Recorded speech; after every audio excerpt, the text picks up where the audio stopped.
현재 인도 타밀 챈나이에 위치한 삼성전자는 전례 없는 위기를 맞이하고 있습니다.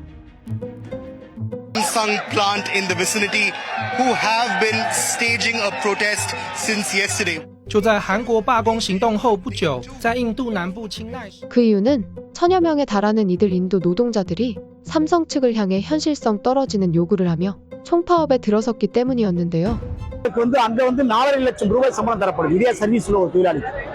ஆனா இங்க 20,000 தான் தராங்க, அதிகபட்சம் 35,000 ரூபாய். மிகப்பெரிய சம்பள வித்தியாசம் இருக்கிறது.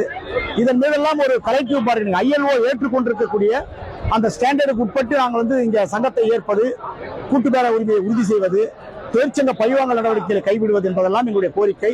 எனவே அரசியல் தலையிட வேண்டும் என்று நாங்கள் கேட்டுக்கொள்ள விரும்புகிறோம். 실제로 지난 14일 비범신문, 신화통신 등 중화권 주요 매체들에선 삼성은 인도 챈나이 공장에서 파업 닷새째를 맞이하고 있다는 충격적인 사실을 보도했습니다.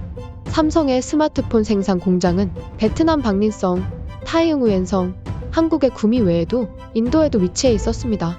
인도에서의 연생산량은 연간 수입의 20에서 30%를 차지하는 것으로 알려지고 있습니다.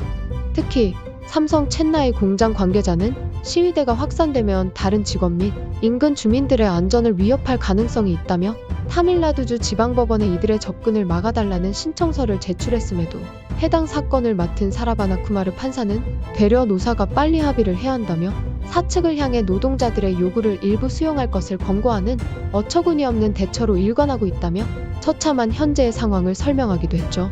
다행히도 인도법인 공장의 직원 1,000여 명 중 약 600명을 불법 시위를 벌인 혐의로 지난 1일 경찰에 구금하며 종료되는 듯 싶었지만 현재 매우 심각한 문제가 되고 있는 것은 삼성전자가 스마트폰 투자 및 소화 물량을 인도가 아닌 터키 쪽으로 옮기려는 행보를 보이고 있다는 것이었습니다. 이에 대해 로이터 통신은 나렌드라 모디 인도 총리가 외국인 투자자들을 메이드 인 인디아로 유도하려는 계획에 대해 어두운 그림자를 들이우고 있다며 심각한 우려를 표할 정도였죠. 실제로 삼성전자의 터키 공장 이전 소식이 들릴 거라곤 그 누구도 예상하지 못했는데요. 확실히 터키라는 나라가 한국에서 형제의 나라로 익숙하기는 하다만 터키가 스마트폰 공장이 들어서기에는 다소 생뚱맞다며 현실적으로 공장 이전이 일어날 시점으로 보기에는 어렵다고 외신들은 전했습니다. 이에 이번 삼성전자의 터키 공장 이전에 진짜 원인이 무엇으로부터 기인하는가라는 의문이 불거지기도 했는데요. 실제로 과거 베트남, 중국 등 해외에 위치한 수많은 삼성 공장들에서 임금 인상을 요구하는 파업이 심심찮게 벌어졌던 만큼 충분히 예상 가능한 일일 수밖에 없을지언데 이 같은 갑작스러운 이전을 내리게 된 것에는 밝히지 못한 배경이 있을 거라며 결국 이를 해소하지 못한다면 인도 모디 총리의 메이드 인 인디아 전략이 처참한 실패로 끝날 수밖에 없다는 보도가 쏟아지고 있기 때문입니다. 우리는 앞서 언급된 삼성 타밀 챈나이 공장 내 노동조합원의 요구사항을 살펴볼 필요가 있었습니다. 그들의 요구 조건은 크게 세 가지. 첫 번째로 주 35시간 근무제, 두 번째로 직원 사망 시 자녀 고용 승계, 그리고 월급 2배를 올려달라는 요구를 한 것이었죠. 그들의 임금은 현행 35,000 루피, 하나로 약 56만 원입니다. 그리고 이 급여를 2배 수준인 71,000 루피로 인상을 해주어야 한다고 주장하고 나선 것이었는데요. 그 외에도 고용 세습과 주 35시간 근무제는 한국에서도 이뤄지지 않는 어처구니없는 조건을 내세운 것이었습니다. 너무나도 이상했습니다. 아무리 그들이 뻔뻔한 나라라고는 하나 상식적으로 이 같은 무리한 요구를 들어줄 리가 만무하다는 사실은 그들이 더욱 잘 알고 있을 터였죠. 이에 대해 업계 관계자는 최근 들어 삼성뿐만 아니라 애플 인도 공장에서도 유사한 일이 반복되고 있다는 점을 조심스럽게 언급했는데요. 그의 주장에 따르면 이런 요구안을 내세운 파업은 자연 발생했다고 보기는 어렵다며 인도 공산당의 지원을 받는 현지의 강성 노동단체 CITU가 조업 거부를 주도하고 의도적으로 무리한 요구 사항을 제시하고 있다. 이 정치권을 배후에 둔 CITU는 애초에 수용 불가능한 요구를 내세우며 모디 정권이 파업을 정치적 세력 확대 수단으로 이용하기 위함으로 확신하고 있다는 충격적인 주장을 한 것이었죠. 실제로 삼성의 인도 노동자 권익 수준을 살펴보자면 주변 공장 대비 상당한 복지 수준을 자랑하고 있는데요. 이들 노동자 평균 임금은 인근 지역에 비해 무려 2배였죠. 특히 삼성 공장이 위치한 타밀 지역은 노동자 대우가 좋기로 유명하다는 점을 고려해볼 때 삼성의 복지 환경은 그들이 경험해보지 못한 전례 없는 대우였을 것입니다. 인간의 특성상 절대적인 부의 크기가 중요한 것이 아닌 상대적인 부의 가치가 더욱 중요하다고 할 수 있습니다.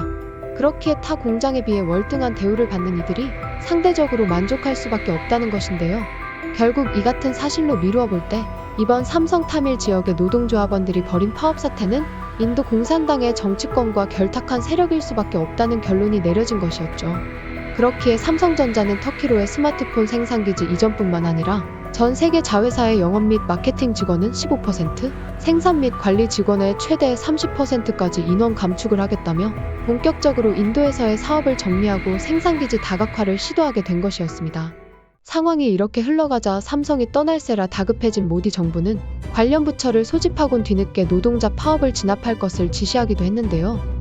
그간 1000여 명에 달하는 삼성 인도 노동자들이 미신고 불법 시위를 벌였음에도 불구하고 이런 방구도 없던 모디 정부는 삼성 공장 이전 소식에 부랴부랴 사태 수습에 나선 것이었죠. 또한 경찰 관계자는 파업 근로자들은 허가받지 않은 불법 시위를 통해 대중에게 불편을 끼친 혐의가 있으며 이들은 현재 4개의 결혼식장에 구금되어 있다고 밝히며 뒤늦게 삼성의 마음을 돌리려 안간힘을 쓰기도 했는데요. 이에 대해 삼성 측 고위 관계자는 어떤 기업이든 일상적으로 하는 인력 효율화 작업이라며 공장 이전설을 일축하기도 했죠. 그러나 생산 및 관리 직원을 감축 예정이라는 발언에서의 생산 직원은 대개 세탁기, 냉장고 등 저부가 가치 위주로 공장을 운영하는 인도 지사에 그 수가 치중되어 있었기에 그저 형식적인 둘러대기일 뿐 실상은 생산 기지가 터키로 다변화된 것으로 보아도 무방하다고 전문가들은 전했습니다. 놀라운 사실은 이들 삼성의 터키 공장 이전은 갑작스러운 결정이 아닌 과거 2021년경 베트남에서 인도로 생산 기지를 옮길 당시부터 계획했다는 것인데요.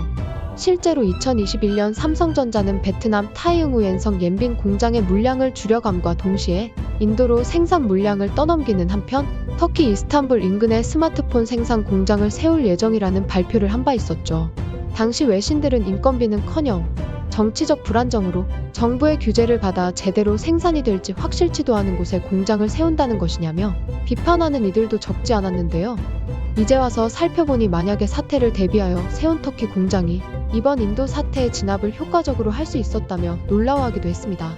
현재까지 인도 매체는 삼성전자의 글로벌 인력 감축 계획안을 통보받은 직후 얼마나 많은 직원이 해고될지, 어떤 사업부가 가장 큰 영향을 받게 될지 모르겠다며 두려움에 떠는 한편 인도 공장 내 총 직원 25,000명 중 최대 1000여 명에 달하는 직원이 해고될 것이라는 전망을 내놓아 인도 정치권의 압박이 거세지고 있습니다. 과거 베트남에서 뒤통수를 당한 기억 때문일까요? 인도 공장뿐 아니라 터키의 공장을 지어 생산기지 다변화를 시도한 삼성의 현명함에 다시 한번 박수를 보내며 이만 영상 마치도록 하겠습니다. 오늘도 영상 재미있게 시청해주셔서 너무 감사합니다. 구독자 10만 명까지 얼마 남지 않았습니다. 구독 한 번씩만 눌러주시면 감사하겠습니다. 영상이 별로였다면 따가운 질책을 재미있으셨다면 가볍게 구독 한번 눌러주시면 더할 나위 없이 기쁠 것 같습니다.